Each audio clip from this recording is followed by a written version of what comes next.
వక్రతుండ మహాకాయ సూర్యకోటి సమప్రభ నిర్విఘ్నం కురు మే దేవ సర్వకార్యేషు సర్వదా.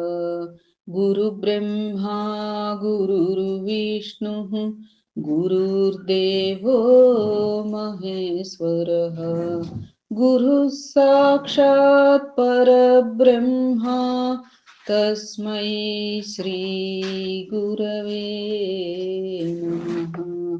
సరదా శరదాంభోజ వదనా వదనాంబుజే సర్వదా సర్వదాస్మాకం సన్నిధిః సన్నిధిం క్రియాత్. ఔదుంబరః కల్పవృక్షః కామధేనుశ్చ సంగమః. చింతామణిగురోః పాదౌ దుర్లభౌ భువనత్రయే. ఓం గం గణపతయే నమః. సద్గురవే నమః. శ్రీ మహాసరస్వత్యై నమః. ఓం ద్రాం దత్తాత్రేయాయ నమః. మనము శ్రీ గురు చరిత్ర సప్తదశోధ్యాయానికి చేరుకున్నామమ్మా. షోడశోధ్యాయ పరంగా ఆ యొక్క ధౌమ్యుల వారి వృత్తాంతం, అంటే శిష్యులు ముగ్గురు కదా. అసలు అన్నిటికంటే ప్రధానంగా అక్కడ ఏం తెలుసుకున్నాము అంటే, మనం గురు సేవ చేయించుకునేటువంటి దృక్పథం వెనక ఏమిటి లక్ష్యం అంటే, ఆ యొక్క శిష్యుల యొక్క గుణగణాలు, వాళ్ళ మనో ప్రవృత్తి, వాళ్ళ నిబద్ధత, ఇటువంటివి అన్నీ కూడా గురువులు గ్రహించగలిగి తదనుగుణంగా వారి వారి గురు సేవలో వారు పరిపక్వత సాధించే దిశగా ఆలోచన చేసి ఒక నిర్ణయం చేసి వాళ్ళకే ఒక పారమార్థికత తెప్పించే విధంగా గురు సేవని చేయిస్తూ ఉంటారు గురువులు, ఆనాటి నుంచి ఈనాటి వరకు కూడా. ఆ గురు సేవలో అందుకని అహం లేకుండా గురువు చెప్పినంది ప్రామాణికంగా తీసుకుని అనుసరించాలి అని మనం అర్థం చేసుకున్నాం. ఏమ్మా, నేటి అధ్యాయం రీత్యా అంశాలు చెప్పుకోవడానికి ప్రయత్నం చేద్దాం. శ్రీ గణేశాయ నమః. శ్రీ సరస్వత్యై నమః. శ్రీ గురుభ్యో నమః.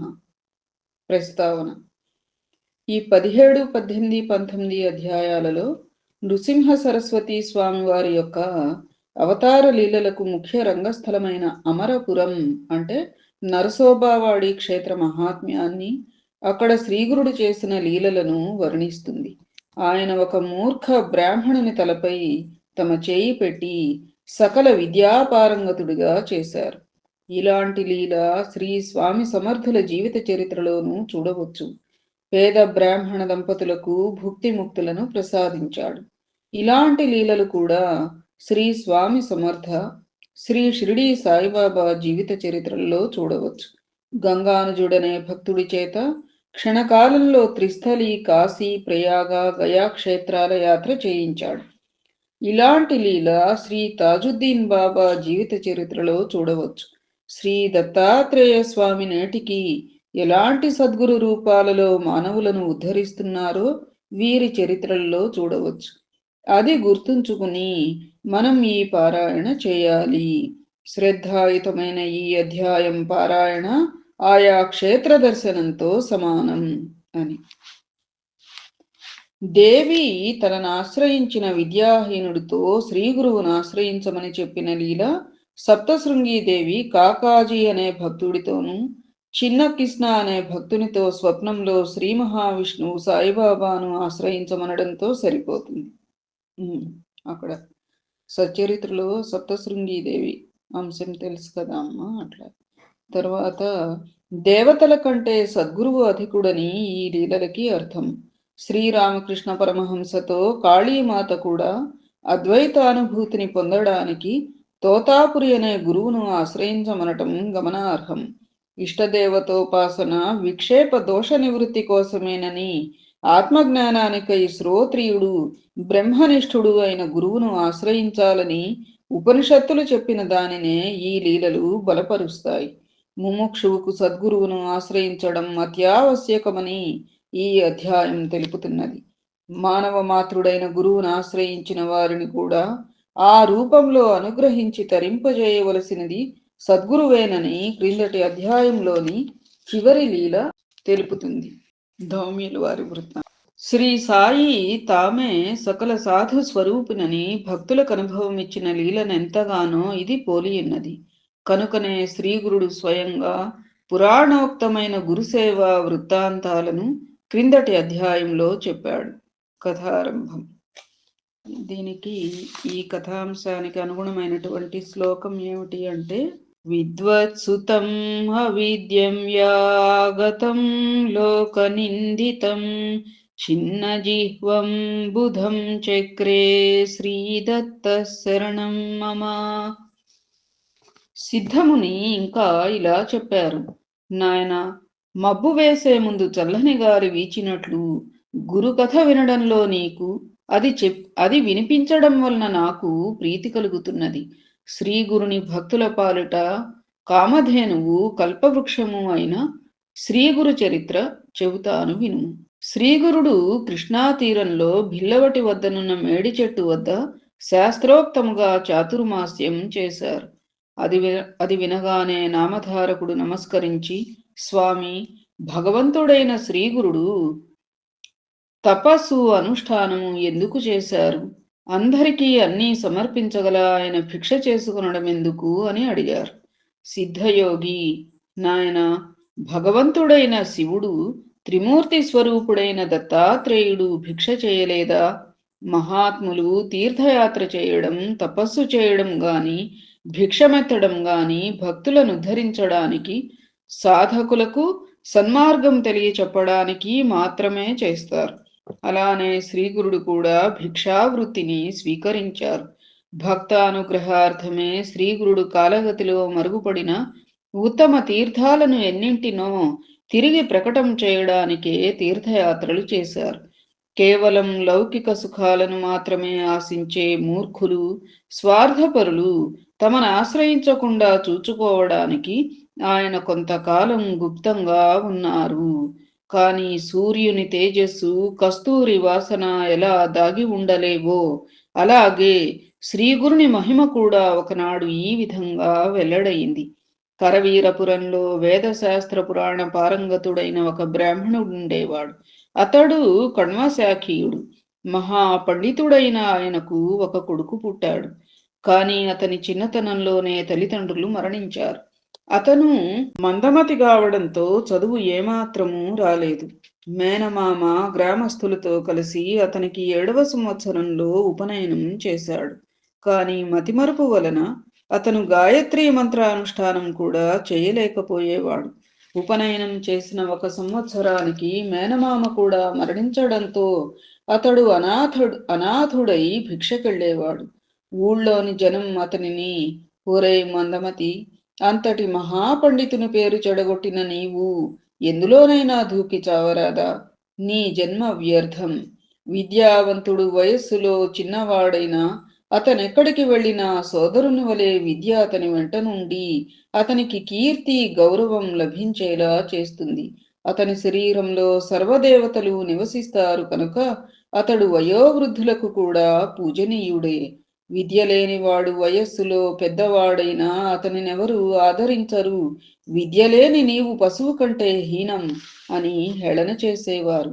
అతనందుకు బాధపడి, అయ్యా, మీరు చెప్పినది నిజమే, కానీ నేనేం చేయగలను? పూర్వజన్మలో నేను విద్యాదానం చేయలేదుగా బోలు నాకు ఈ దుస్థితి ఏర్పడింది.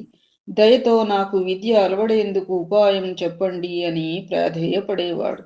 అతనికి విద్య చెప్పి చెప్పి విసిగిపోయిన ఆ విప్రులు, నీకిక జన్మలో విద్య రాదు, నీవు భిక్ష చేసుకుని బ్రతకడానికి కూడా పనికిరావు, నీ వలన నీ వంశమే భ్రష్టమైంది అని నిందించేవారు. ఆ పిల్లవాడు తన దుస్థితికి నిస్పృహ చెంది ఇల్లు విడిచి భిల్లవటి చేరి కృష్ణానదికి తూర్పు దిక్కున ఉన్న భువనేశ్వరీదేవిని దర్శించి అక్కడ ప్రాయోపవేశం ప్రారంభించాడు. అలా 3 రోజులు గడిచినా ఆ తల్లి దర్శనమీయకపోయేసరికి అతను పట్టరాని కోపంతో తన నాలుక కోసి దేవి పాదాల వద్ద పెట్టి, అమ్మా, నీవు కూడా నన్ను అనుగ్రహించకుంటే రేపు నా తల నరికి నీకు సమర్పించి నీ ఎదుటనే ప్రాణాలు విడుస్తాను అని చెప్పుకున్నాడు. నాటి రాత్రి దేవి అతనికి కలలో కనిపించి, నాయనా, నాపై అలుగవద్దు. కృష్ణానదికి పడమటి తీరాన ఉన్న మేడు చెట్టు క్రింద తపస్సు చేసుకుంటున్న సన్యాసి సాక్షాత్తు శివుని అవతారం, అపార శక్తిమంతుడు, నీ కోరిక తీర్చగలడు అని చెప్పింది. అతను వెంటనే నిద్రలేచి బయలుదేరి శ్రీగురుని దర్శించి సాష్టాంగ నమస్కారం చేశాడు. శ్రీగురుడు ప్రసన్నులై అతను శిరస్సు మీద తమ చేయి ఉంచి ఆశీర్వదించారు. అతనికి వెంటనే నాలుక రావడమే కాక సకల విద్యలు సిద్ధించాయి. కాకి మానస సరోవరం చేరి రాజహంసగా మారినట్లు, పరశువేది స్పర్శతో ఇనుము బంగారమైనట్లు శ్రీగురుని హస్తస్పర్శ వలన ఆ విప్రకుమారుడు మహాజ్ఞాని అయ్యాడు. శ్రీగురుని నివాసం వలన ఆ స్థలం మహామహిమగలదయ్యింది. శ్రీదత్తాయ నమః. శ్రీ శ్రీపాద శ్రీవల్లభాయ నమః. శ్రీ నృసింహ సరస్వత్యై నమః. శ్రీ గురు చరిత్ర సప్తదశోధ్యాయం సంపూర్ణం. అష్టాదశోధ్యాయ ప్రారంభం. నృసింహవాటికాస్థో యః ప్రదదౌ సకభుక్నిధిం దరిద్ర బ్రాహ్మణాయాసౌ శ్రీదత్త శరణం మమ.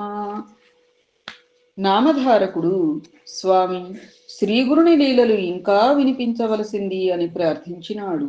సిద్ధయోగిలా చెప్పారు, నాయనా, అంతవరకు గుప్తంగా ఉన్న శ్రీగురుని మహిమ ఈ లీల వలన లోకానికి వెల్లడైంది. ఇహ శ్రీగురుడు తమ గుప్త జీవితం విడిచిపెట్టి లోక ప్రసిద్ధుడై అచ్చటి నుంచి వరుణాసంగమం చేరి అక్కడి నుండి కృష్ణాతీరంలో ఉన్న తీర్థాలలో స్నానం చేస్తూ కృష్ణ పంచనది సంగమానికి వెళ్ళి అక్కడ 12 సంవత్సరాలు నివసించారు. అక్కడ శివ, భద్ర, భోగవతి, కుంభి, సరస్వతి అను మహాపవిత్రమైన 5 నదులు ఒక్కటై కృష్ణానదిలో కలుస్తాయి.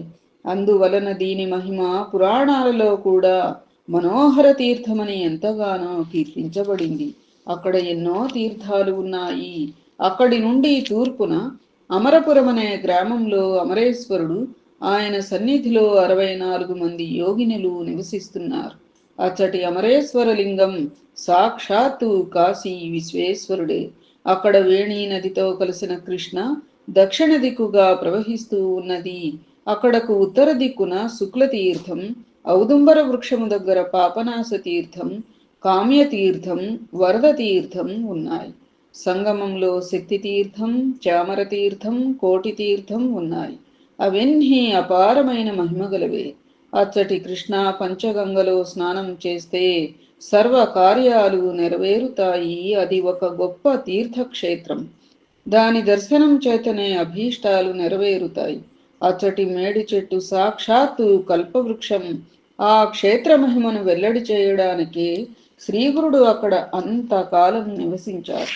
శ్రీ నృసింహ సరస్వతి స్వామి ప్రతిరోజు భిక్షకు అమరపురానికి వెళుతుండేవారు. ఆ గ్రామంలో ఒక నిరుపేద బ్రాహ్మణుడుండేవాడు. అతను పరమ సాత్వికుడు. కేవలం యాయవార వృత్తితో జీవిస్తూ ఉండేవాడు. ఉపాదానం అన్నమాట. అతనికి ఒక కుమారుడు, ఒక కుమార్తె ఉన్నారు. అతడి ఇంటి ముందు తమ్మపాదు ఒకటి ఉండేది. అతనికి గ్రామంలో గింజలు లభించనప్పుడు ఆ కుటుంబం ఆ కూర వండుకొని తినేవారు. అయినప్పటికీ ఆ బ్రాహ్మణుడు పంచయజ్ఞాలు సక్రమంగా నిర్వర్తిస్తూ అతిథులను తమ శక్తిని అనుసరించి సేవిస్తూ ఉండేవాడు.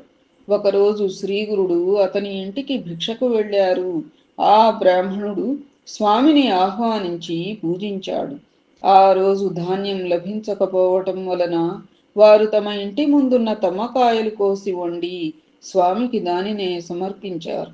తర్వాత స్వామి వారింట్లోనే కొద్దిసేపు విశ్రాంతి తీసుకుని, మీ ఆతిథ్యానికి మేమెంతో సంతోషించాం, నేటితో మీ దారిద్ర్యం తీరిపోయింది అని చెప్పి నిండుగా కాచిన ఆ పాదును పీకివేసి దాని కొమ్మలను త్రుంచివేస్తూ త్వరగా వెళ్ళిపోయారు. అది చూచి ఆ ఇల్లాలు ఎంతో దుఃఖించి, అయ్యో స్వామికి ఈరోజు మనం చేసిన అపరాధమేమిటి? మనకి జీవనాధారమైన ఈ పాదును పీకివేశారే, మనం జీవించేదెలా అని బాధపడుతూ ఉంటే ఆ బ్రాహ్మణుడు, సర్వము ఈశ్వరేచ్ఛ వలన మన ప్రారబ్ధాన్ని అనుసరించి జరుగుతుంది. చీమల దగ్గర నుండి సర్వ జీవులకు ఆయువు ఆహారము ప్రసాదిస్తాడే గాని ఆయన మనకెందుకు కీడు చేస్తారు? ఏదైనా మన కర్మననుసరించే జరుగుతుంది, నీవు బాధపడవద్దు అని ఆమెను ఓదార్చి దానిని తిరిగి నాటాలని ఆ పాదు మొదట్లో త్రవ్వాడు. గడ్డపారకు ఒక లోహ పాత్ర తగిలిన శబ్దం వచ్చింది. అక్కడ త్రవ్వి చూడగా ఒక రాగి బిందె నిండుగా బంగారు నాణాలున్నాయి. అతడు ఎంతో సంతోషంతో దానిని తన భార్యకు చూపి, చూచావా స్వామి, ఈ లతను పీకివేయడం వల్లనే ఈ నిధి మనకి దొరికింది. ఆయన సాక్షాత్తు పరమేశ్వరుడే అని చెప్పాడు. వెంటనే ఆ దంపతులు శ్రీగురుని దర్శించి ఆ వృత్తాంతం ఆయనకు విన్నవించారు. అప్పుడు శ్రీగురుడు, నాయన, నీవీ విషయం ఎవ్వరికీ చెప్పవద్దు. చెబితే సంపద నశిస్తుంది. స్వధర్మాన్ని అనుసరిస్తూ భోగభాగ్యాలను అనుభవించి తరువాత నిరామయులై ముక్తి పొందుతారు అని దీవించి పంపారు. శ్రీదత్తాయ నమః. శ్రీ శ్రీపాద శ్రీవల్లభాయ నమః. శ్రీ నృసింహ సరస్వత్యై నమః. శ్రీ గురు చరిత్ర అష్టాదశోధ్యాయం సంపూర్ణం. ఏతత్ఫలం సర్వం సద్గురుచరణారవిందార్పణమస్తు. సద్గురవే నమః. శ్రీమాత్రే నమః. ఓం ద్రాం దత్తాత్రేయాయ నమః. శుభం భూయాత్.